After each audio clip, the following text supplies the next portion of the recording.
Assalamualaikum warahmatullahi wabarakatuh. Ustadz,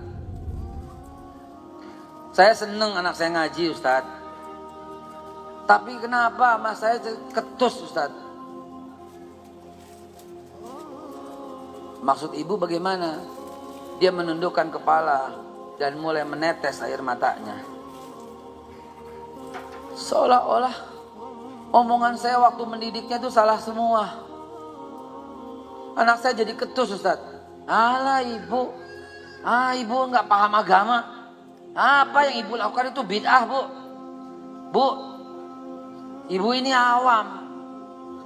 Kata Ustaz saya, hei anak durhaka, demi Allah saya tidak rela, tidak ikhlas mengajarkan agama ini kepada antum sekalian kalau antum melakukan itu kepada ibu dan bapakmu. Sehebat apa antum? Sehebat apa antum? Berani mengatakan ibu saya awam Ustaz, ibu saya bodoh Ustaz. Sehebat apa antum? Yang bikin orang tua antum itu nggak bisa belajar itu antum.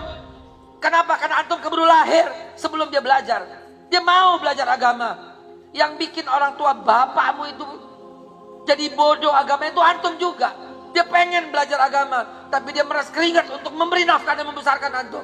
Dan ketika antum sudah besar begini jawabannya, orang tua saya awam Ustaz, dan saya dibawa-bawa. Kata Ustaz, sejak kapan kata-kata saya menjadi legitimasi untuk merendahkan ibumu, untuk meneteskan air mata bapakmu?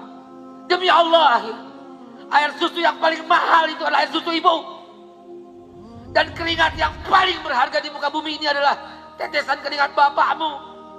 Sejak kapan gitu loh antum yang mengaku hijrah, antum yang mengaku jadi orang beragama, antum yang mengaku menjadi orang yang lebih paham, lalu memaki-maki ibu dengan kata alah ibu bodoh, alah bapak nggak tahu agama, dan meninggalkan mereka dengan tetesan air mata. Demi Allah haram ilmumu, demi Allah haram surga untukmu. Kenapa? Man arda walidayhi faqad arda Allah, wa man askhata walidayhi faqad askhata Allah. Siapa yang buat senang orang tua itu buat senang Allah. Siapa yang buat marah orang tua itu buat marah Allah. Camkan ini, rekam dan dengarkan kepada anak-anakmu di rumah yang baru belajar 1-2 hadis, tiba-tiba mengklaim ibu ini bodoh, ayah ini gak ngerti agama. Demi Allah saudaraku, Allah subhanahu wa ta'ala murka. Dan saya gak ridho dengan mengatakan bawa nama saya untuk mengatakan ini kepada ibu dan bapakmu. Ibu bapak kita itu bodoh tuh kenapa? Kita yang bikin. Demi Allah yang paling berhak untuk menikmati ilmu dan lemah lembutnya dirimu itu orang tuamu anakku. Yang paling berhak atas mengalami dan merasakan indahnya orang habis ngaji, makin sopan, makin hormat, makin taat sama orang tua. Itu orang tuamu yang paling berhak, bukan siapapun. Jangan sok berakhlakul karimah kalau masih ketus di rumah. Mengajarkan hadis, mengabarkan hadis Nabi, tapi kasar sama orang tua.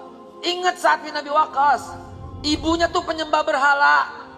Demi Allah saudaraku, bahkan ibumu penyembah berhala pun tetap wajib kau hormati, kau sayangi, dan kau dakwah pelan-pelan secara santun dengannya. Sebagaimana Sa'ad bin Abi Waqqas. Sa'ad bin Abi Waqqas itu dilarang oleh ibunya untuk datang ke pengajian Nabi Muhammad di rumah Arqam bin Abil Arqam, dan Sa'ad bin Abi Waqqas tidak datang. Sa'ad bin Abi Waqqas itu dilarang sholat oleh ibunya, dan saat tidak sholat sampai ibunya tertidur, baru saat sholat.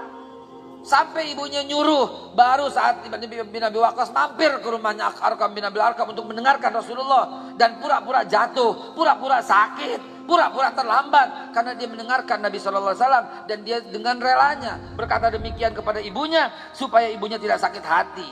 Lah kau sehebat apa? Sehebat Sa'ad bin Abi Waqqas?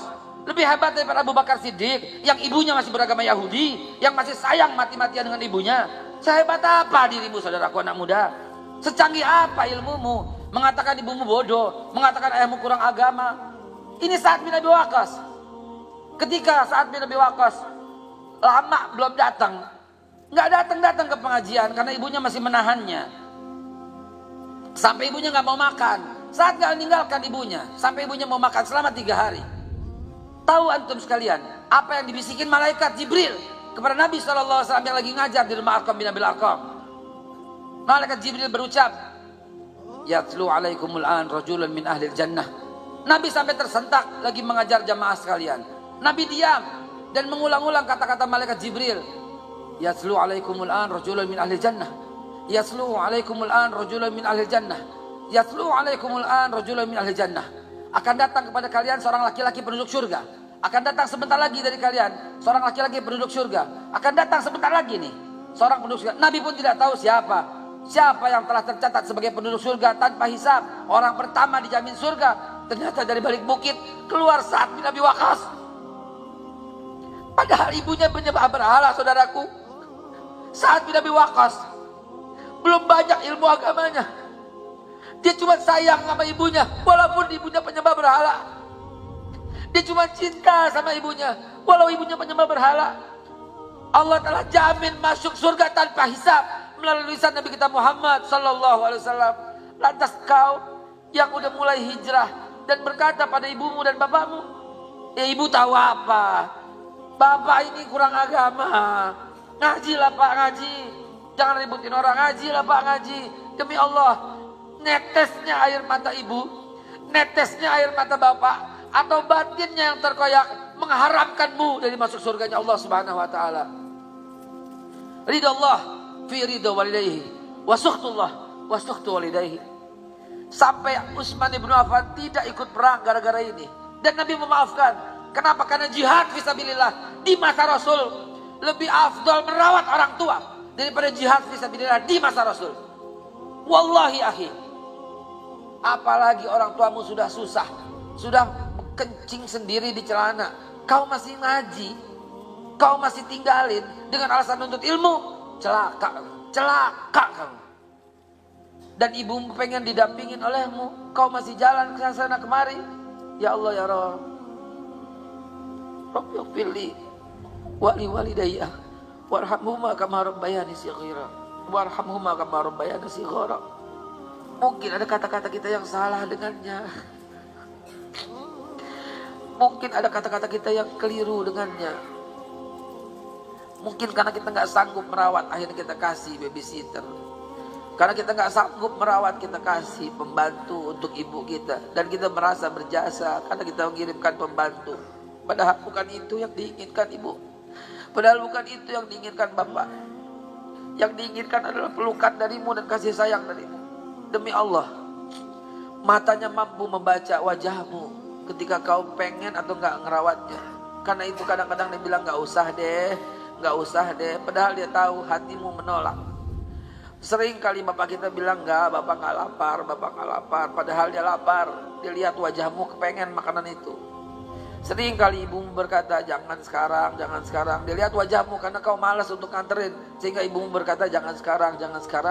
Begitu lunaknya batin ibu dan bapakmu. Tapi kadang-kadang kita kurang paham dengan situasi seperti ini. Billahi taufiq wal hidayah. Walafu minkum. Wassalamualaikum warahmatullahi wabarakatuh.